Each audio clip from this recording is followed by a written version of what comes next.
We're going to start with the nation. Emefiele, ex-minister, 14 others indicted in CBN probe.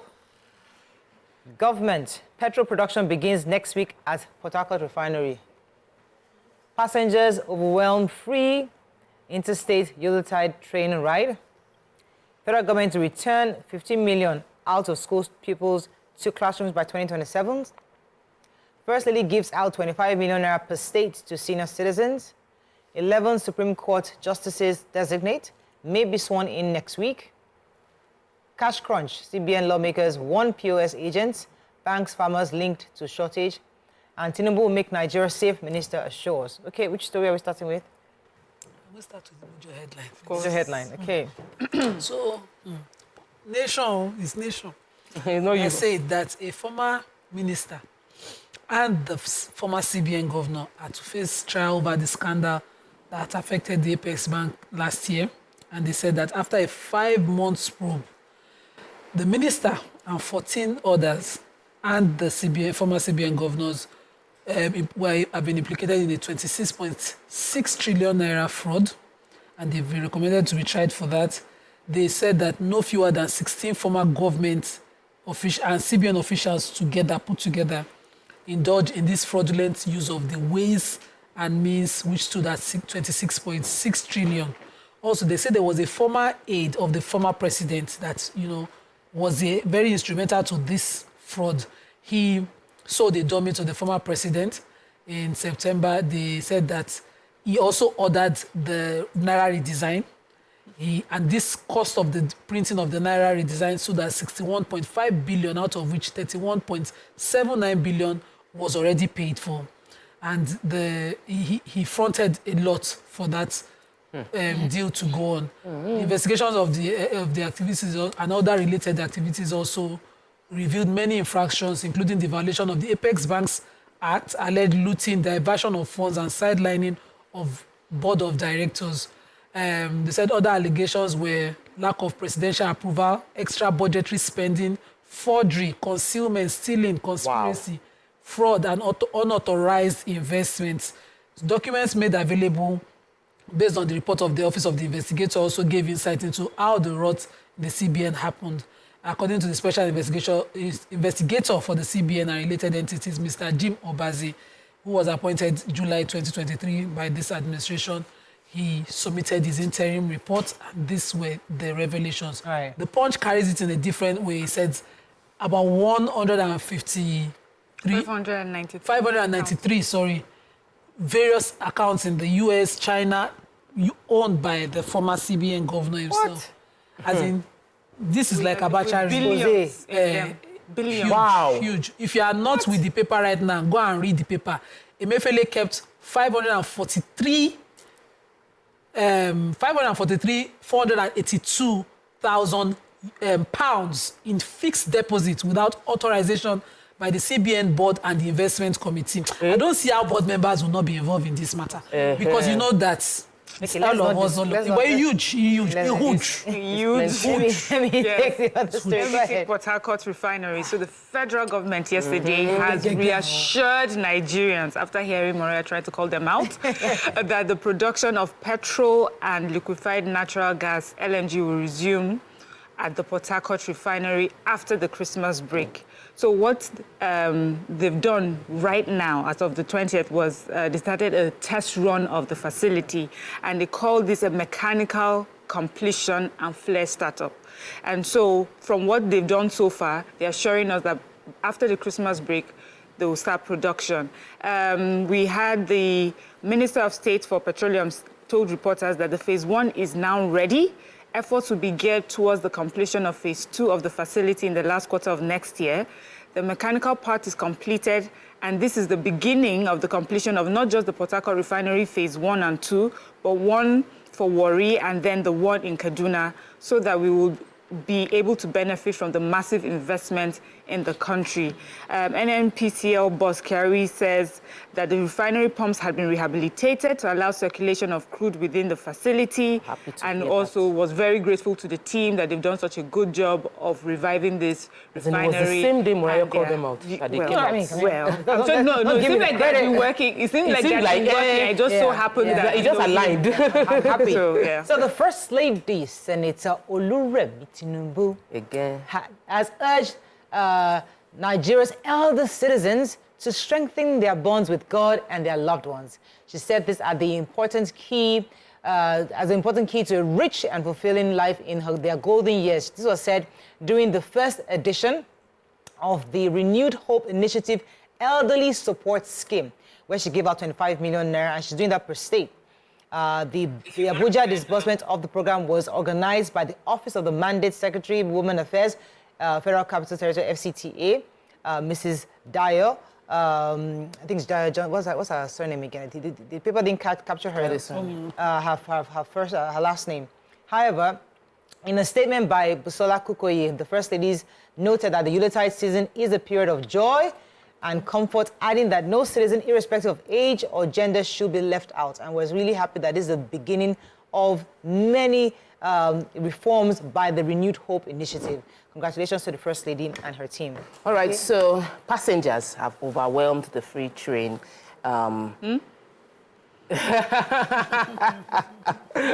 So there was a passenger surge. The president had promised that there was going to be, in a directive, that there was going to be a free trade service for Nigerians traveling interstate, and this is to cushion the effect of the oil subsidy being gone and its impact on the cost of transportation. They also got five transport companies. That's God is Good, Chisco, Young Shall Grow, God Bless Ezinwa, and Area Motors. This will partner with the federal government and provide 50% discount on road transport through their vehicles. Then they have the train. But when the train kicked off, the bus hasn't kicked off yet. The train kicked off yesterday, and the people overwhelmed the train station.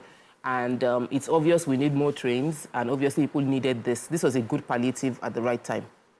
Okay, so the name I was trying to get forward was Mrs. Adedayo Benjamin Lani in Abuja. Okay, so let me move on quickly now to the Punch. Emefiele operated 593 illegal US, UK, China accounts, says CBN investigator.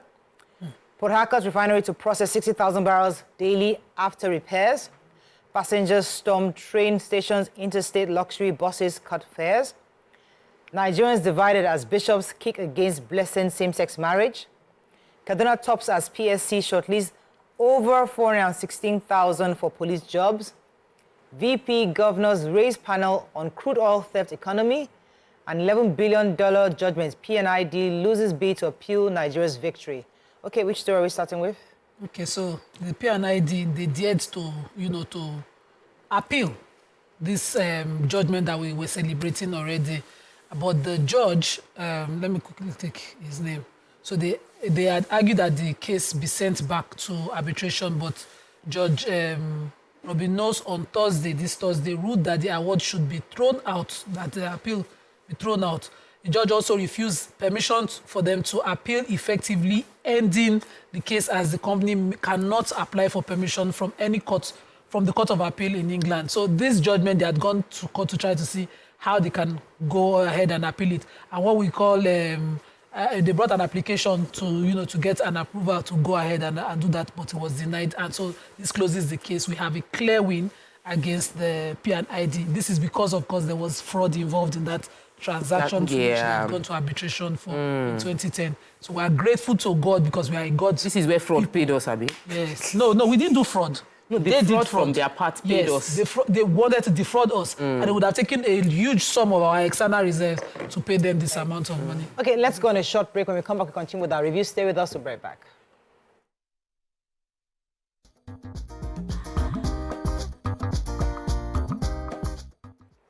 Thanks for staying with us. Okay, we're still reviewing Punch, who has a story there. I was going to take the Kaduna tops as PSC shortlist. So the Police Recruitment Board has approved the commencement of screening for successful applicants for the recruitment to the Nigerian Police Force. Nigeria Police Force for January 8th, 2024. The board met on Thursday at the corporate headquarters at the Police Service Commission in Jabi, Abuja. The spokesperson, Ikechukwu Ani, disclosed the development and said that the next stage of the exercise that will be where over 315,000 for general duty and over 100,000 will be shortlisted for specialist cadre. He noted that the closure of the recruitment portal Kaduna State with over 31,000 successful applications tops the list, followed by Adamawa with 29,000, over 29,000, and Anambra State with over just 1,000. The disparity is so wide compared to other states. So Lagos is just about 1,700.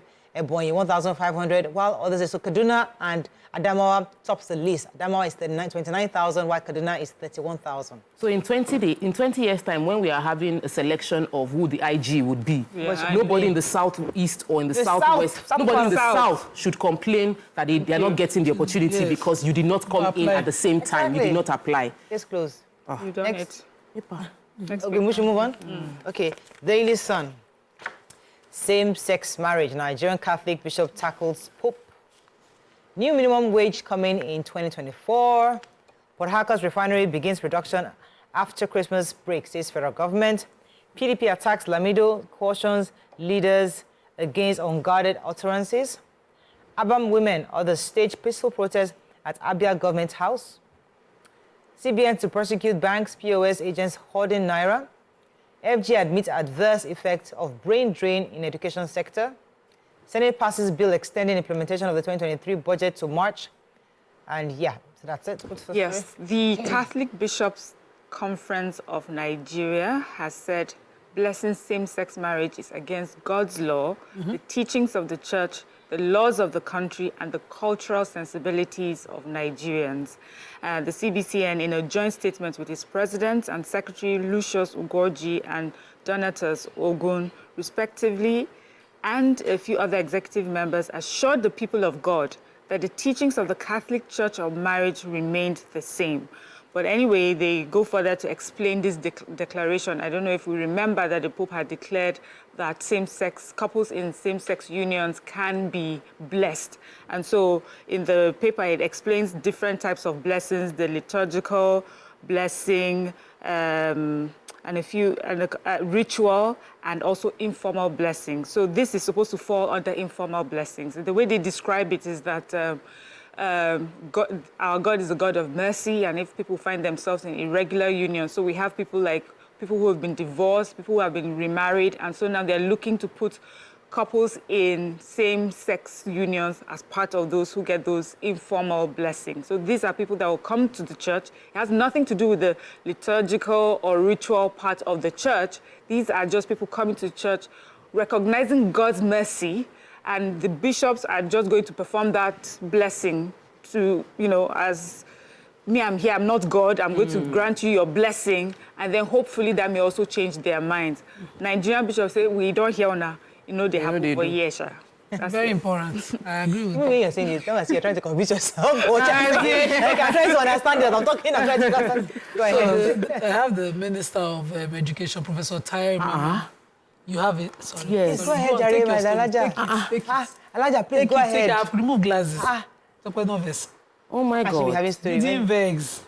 Because I was going to take a story and she was going to take it from my mouth. So the story is that the Minister for Education was attesting to the fact that there's been major brain drain in the educational sector.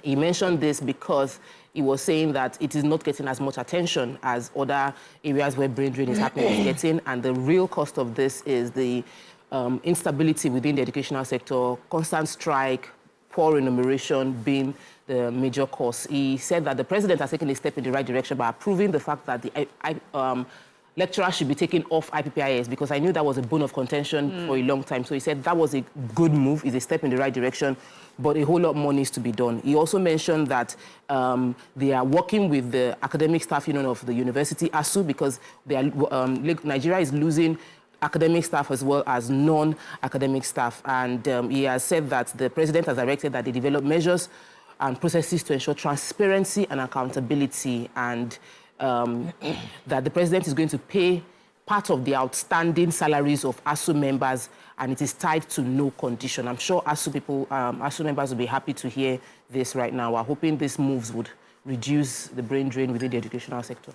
In a related story, the federal government has assured workers that a new minimum wage would come to effect 2024. The Minister of Information, National Orientation, Mohammed Idris, has disclosed this at the end of the year World Press Conference in Abuja yesterday. Said government was working with organized labor leaders on the proposed new minimum wages. He however said that he did not disclose exactly what the number would be. We are finalizing the process for payment of cash transfer of 25,000 monthly to 15 million of the poorest and most vulnerable households in Nigeria.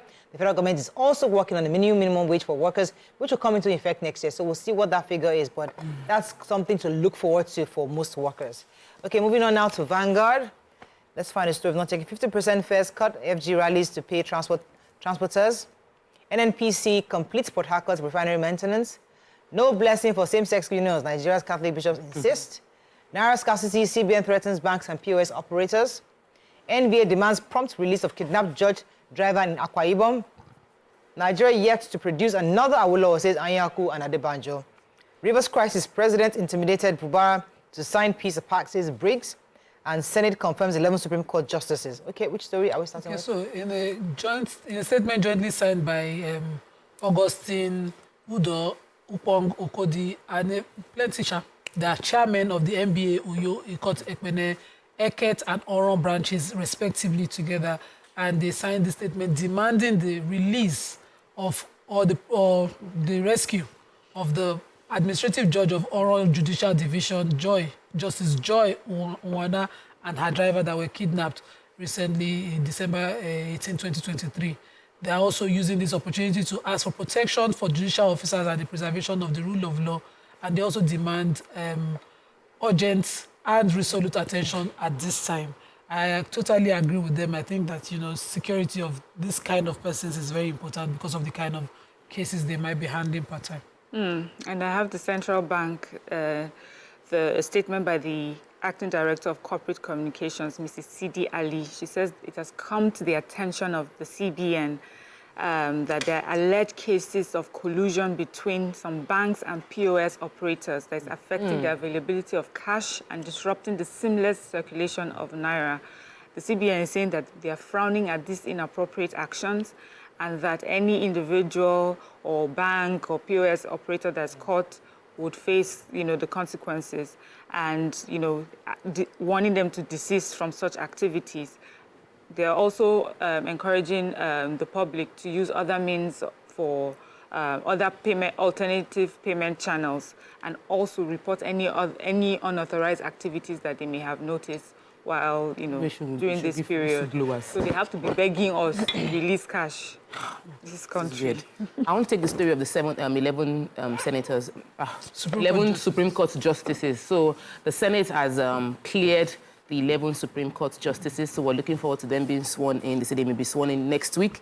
The committee chairman, Mohammed Mogunu, who is APC Borno North, presented the report from the president and said that all of them were qualified. According to him, he said that there was no... These are people that were very qualified for the position, so definitely there were petitions, the few petitions, there were no petitions brought against them, and so he recommended their confirmation, and all the senators who spoke confirmed the same thing and expressed that they had no concerns, that it was the selections was well done. However, Senator of PDP Bayelsa, Seraki Dixon, has advised that it took a long time before we filled this role, and there should be a system where immediately someone leaves the bench, right?